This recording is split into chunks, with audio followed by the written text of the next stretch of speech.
What is up, everybody? It is Alex from Heavy New York calling from Zoom again, and this time we are here with Aaron of MF Ruckus. Some of you may know as Motherfucking Ruckus. Thank you so much for being here today. Of course.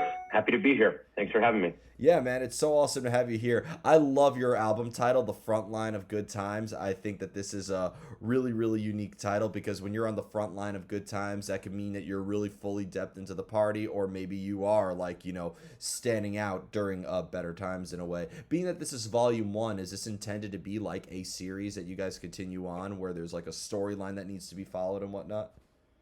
Yeah, so the original plan that we pitched to our now former label, Rodeo Star Records, was I had written in my brain this long, drawn-out, epic, serialized concept album and graphic novel, and we were going to do a series of singles, and each one was to have a comic book with it, and then a motion comic version of the comic, and then a music video that would go with it. And we had this really big, ambitious plan that, unfortunately, when it came to practice, I didn't know how difficult it is to make a comic book. I've made 4 of them so far, and those 4 comic books have probably taken me the better part of 6 or 7 years to release. And then the motion comics, the process of animating, and then, of course, everything that goes into making music videos, plus everything that went into making the record. We had kids born, and people died, and we lost a guitar player, and, he left the band. And, of course, there was all the drama that was attendant with that breakup. And, of course, there was that thing where we all had to go inside for 2 years, and we couldn't go do anything. And life gets in the way, life does what life does. And so while I am still working on the comics and while we are still following the same concept that sort of follows us through this post-apocalyptic wasteland, where we are pretty much the last band on Earth, it's not happening the way that it was originally intended. That being said, Volume 2 is well underway. We have about 17 songs that we have tracked drums for, and we're starting to piece together little by little. We actually previewed 3 of the songs from Volume 2 as bonus tracks in the digital release of Volume 1 that's going to be dropping here this week. Oh, wow. So yeah, the plan is to do 3 or 4 volumes under the Front Lines of Good Times sort of concept.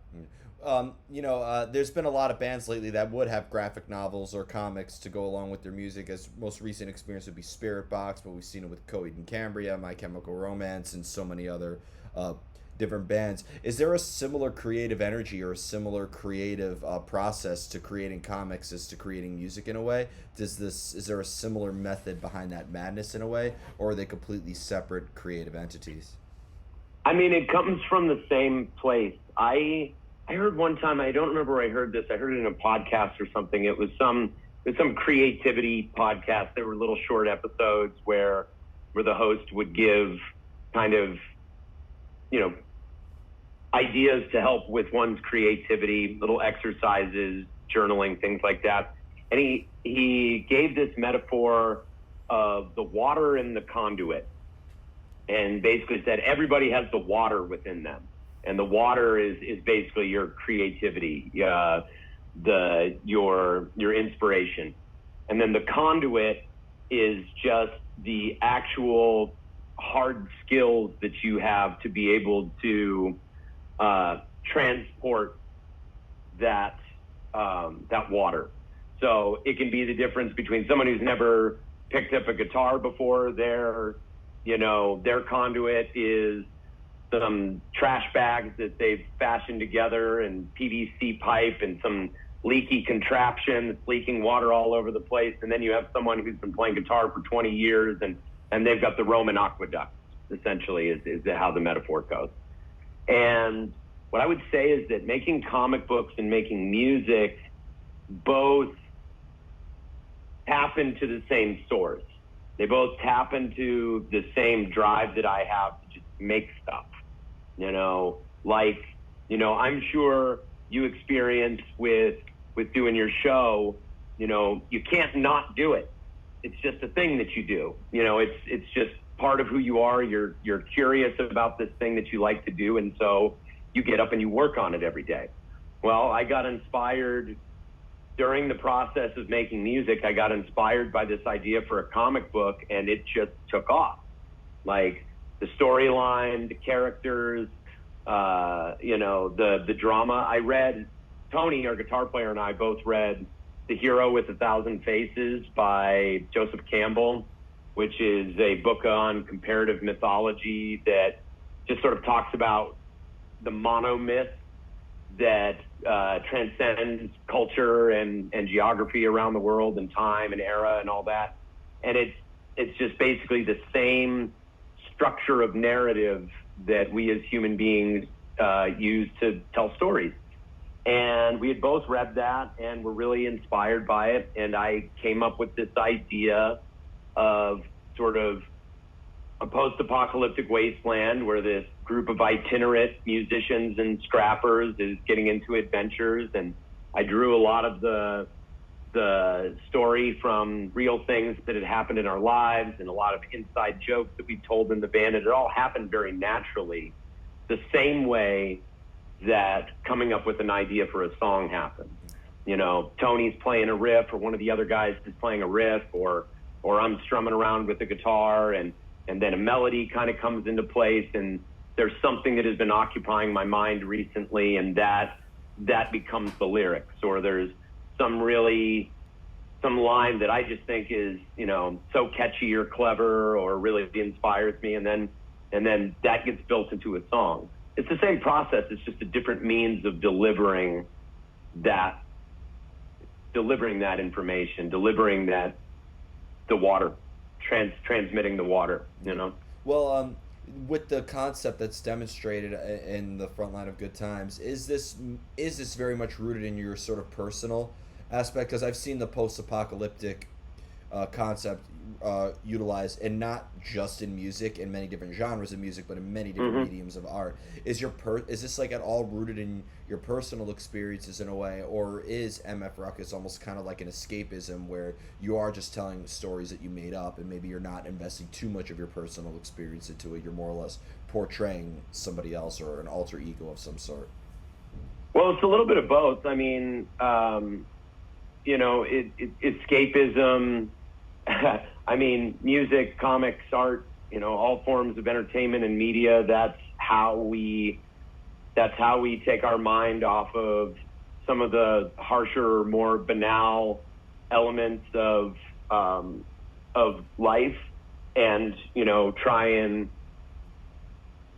record for posterity the more wonderful and reaffirming situations in life, but also at the same time, there's a lot of personal stuff in there. I would take personal feelings and experiences that were going on, real life crises that were happening. There's certain things in the characters, the character arcs of the various characters that are based on the real guys in the band and real people that we know. And, you change some of the details or change the context a little bit. But it's all, it's everything in it is drawn from real life. It all comes from personal tragedies and like I said, inside jokes, funny things that have happened to us, little tour stories and things like that. In the most, not the most recent one we did. Well, actually, yeah, in both of the most recent ones we did, they were finished during a time where I was still reeling from grief in a very real way from losing my brother. Our bass player Logan lost his brother, and my childhood best friend, we lost him the following year. 3 of us became fathers in the last several years, and that was something that, even though was a beautiful experience, was a major life change and a death of an identity in some way. So that gets kind of written into the story in certain ways. Really, one of the things that I was trying to take on was there seemed to be, especially in 27, starting really in like 2016, 2017, I began to see my friends become more cynical even than usual. And there was a lot of kind of doomsday prophesizing. And I have always really believed in human beings. You know, I really believe in humanity's ability to continue to flourish and thrive and grow and develop. And if you look at the trajectory of human existence on the planet, it's remarkable what we've been able to do in such a short amount of time. And so kind of the overarching story I wanted to tell was one of, you know, the shoots of hope that exist even in the worst circumstances. If that makes sense. I would say I could honestly see like a metal elitist saying that the optimism that's demonstrated on this album is the most non-metal thing about the album, which I don't feel. But it's funny you mention that, because from what you're telling me, and I could be reading into this way too deep, but the concept that's demonstrated on it reminds me a lot of Voltaire's Candide in a way, because there's a lot of tragedy and like darkness and, you know, lots of experiences with grief and sorrow, but then there's also like commentary involved with it that, you know, almost kind of, I don't want to say makes light of situations, but has like a really dark sense of humor behind it. So it seems like that this album is really representative of a force of both positive and negative in a way, right? Well, yeah, absolutely. And, you know, I don't know if you got the press release about the record or had a chance to I have it up right now. read through that. Okay, so cool. So, you know, a lot happened for us in the last several years. A lot of stuff, you know, a lot of loss and a lot of pain and a lot of change and a lot of chaos. But one thing that we have always had in this band is the ability to laugh really, really hard and the ability to enjoy each other. And when we do get together and play, because we really only play a few times a year, our guitar player Tony lives in Chicago. We rehearse without him with the rest of the band to kind of get ready for whatever big thing we have. And then Tony flies in. He just flew in last night, and we had rehearsal for this run of shows we're doing. And when we get together, we just pick up wherever we left off. You know, I say this over and over again. Some guys are into cars, you know, some guys have a bowling league, some guys have a bass boat. And they get together with their buddies every once in a while, and they take the boat out on the lake. And this band is our opportunity to take the boat out on the lake. You know, we go out, we crack jokes, we laugh, we're checking in with each other on what's going on in our lives. And sometimes it's really hard, you know, yeah, so-and-so's sick, or yeah, so-and-so broke up, or yeah, the job isn't really working out the way that I thought it would, and on and on and on and on. But we get this tremendous opportunity to get together and joke and laugh and hang out and catch up. And then we play the shows, and we get to see all our friends that we haven't seen since the last time we got together. And like, I like to get right in the crowd and hug people. And every time I see someone in the audience that I recognize, I make direct eye contact with them. I point them out. I wave to them. I let them know I see them. You know, it's a reunion for us. And I don't think, like, you know, talking about the metal elitists who will say that the optimism is the least optimistic part about it. Man, life is fucking, for the most part, 90% just mind-numbing banality, and just punctuated by, you know, devastating tragedy, and then a handful of really beautiful life-affirming events. I personally think that gatekeeping optimism is just cutting off the flow of the only good shit that you've got coming into your life. And when they go to metal shows, they're enjoying themselves all together anyway. So, like, I mean, right. The optimism right there. Like, you know, when people go see Slayer play, and they're not sitting there crying and, you know, like they're at a funeral. It's, you know, great essence of it's a great essence of unity. And I mean, with sentient existence, there's good times and there's bad times. I mean, that's just life in general. Life isn't always good at all the time, and it's not always bad all the time. Life changes just like we do, and so I think to demonstrate that on this album is very unique in a way. But being that this is volume one, and you mentioned you want to continue this in the future, you are going to most certainly change, you know, as the years go on and whatnot. So, being that this is going to be a continued story in a way, is there a current version of you or a past version of you that you're going to have to sort of like take with you to make the future material? So this is what's interesting. All right. Obviously, we couldn't know that there was going to be a global pandemic. There's no way we could have predicted that. But we were guys were getting married and guys were starting families. So we knew that in order to keep the band going, we were going to have to backlog material. And Tony had moved back to Chicago. You know, he had lived out here in Denver with us for a few years, but he had moved back to Chicago, and so we had to get a lot more deliberate with our work, and we had to start batching stuff. So Tony would fly out. We'd go out on the back porch with an acoustic guitar, and Tony would just start riffing. And then I would just start riffing on little, you know, word fragments and scatting and this, that, and the other. And we would come up with as many rough sketches as we could.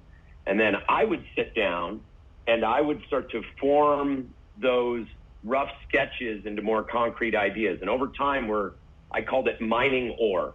Okay, we're mining our ore and then we're polishing these little stones one by one. That was our workflow. And so we had squirreled away a lot of nuts for the winter just because we knew that family commitments were going to slow things down to a crawl. Well, I had several chapters of the comic written. We had a bunch of songs up in the studio. By the time the pandemic hit, we already had volume one completely finished. And March, like the first week of March, we spent all day in the studio and then all night playing shows, and then everything shut down. And so we had all this material that was just sitting there waiting to be used. And now we're going back through it and we're starting to play it again. And what's interesting is it has been several years since we started playing this stuff. But what ends up happening is things that I wrote as a different person several years ago suddenly have this new salience and this new significance when I sing them now. They become they become relevant in a new sort of way, you know, and they're sort of a way of accessing where I was creatively at that time, where I was ideologically and mentally at that time. And I was a little less confident in them when we initially wrote them, less confident in the ideas. And now I'm able to sing them much more forcefully and much more confidently because I've grown so much as a person in that interim. So what we have right now, the songs that will be coming out here in the next couple of years, we started tracking those and conceptualizing them in 2020. Wow. By the time they come out, it's going to be 2024, 2025. And we have a Dropbox that is full of literally 50 demos, 50 rough sketches of ideas. It's going to take us 10 years to get through all of those. But it's like a tattoo. You know, I look at tattoos like stickers on a steam trunk. You know what I mean? They kind of just tell you where you've been, who you were, where your head was at the time. Only I have these songs that we've written together. And then when we finally get them done and we're ready to start playing them live, we have to go through the painstaking process of going, what were we thinking when we wrote this? You know, I don't even remember this song. I don't even remember working on this. And we kind of get the joy of like diving into these little time capsules that we've set up for ourselves. And the lyrics and the ideas and the melodies and things like that, they have a little more time to age and mature, you know, and then if we were, say, just trying to do turn and burn records, like within a couple of months, you know, so I hope that answers your question. Most certainly. I really do feel like Every answer you gave me, you answered the question I asked and like the 7 other questions I had in mind. So I be talking, man. Yeah, Sorry. no, and I appreciate that. I've said in many videos, nothing is worse than being 2 minutes into the interview and you're already on your 4th question. So. No, man. Yeah. I could talk about this shit all day. Yeah. So before we go, I want to thank you so much for your time and for such an awesome conversation and for this amazing artistic experience that we get to experience with MF Ruckus. Is there just anything else that you'd like to promote with the release of the Frontline of Hard Times in terms of shows coming up and what else you're allowed to plug in the future? Yeah. So, well, first of all, when is this gonna air? Midnight tonight, the latest. Midnight tonight. Okay. So, the Frontlines of Good Times Volume 1 is out now on Glory or Death Records. You can get it on gloryorddeathrecords.com. We are going to be doing 3 shows in Colorado, starting tonight in Fort Collins, Colorado, Grand Junction, Colorado tomorrow, and then the big record release party at the Bluebird Theater in Denver is on Saturday. We've got some other stuff planned in the future, planning to hit the West Coast, planning to hit Europe at some point. And then next year we'll be releasing the Super Deluxe 10th Anniversary edition of our live album, The Dirty Half Dozen. That's going to be dropping in 2024. And then in 2025, Frontlines of Good Times Volume 2 will be coming out. So keep an eye out. We got a lot coming down the pike. And in the meantime, go to mfruckus.com, check out our comics, check out back episodes of our podcast, and the shitload of music that we got up there. We also have a bunch of cool bootleg recordings that are worth a listen. So check those out. I love that bootleg shit. There's just something about holding that in your hands. You're just, I mean, I feel like the bootleg version of a record or something like that is almost kind of like the adult version of like holding that rare Pokemon card in your hand when you were a child or something. Right. Like that, so. Right. Well, I love live records. Some of my favorite records are live records. And when we get a good live recording, like if you go on our website, there's a few unreleased recordings and demos, but then there's also some really good live stuff that people have gotten. And I feel that really nothing captures the essence of a band like a live show. Yeah.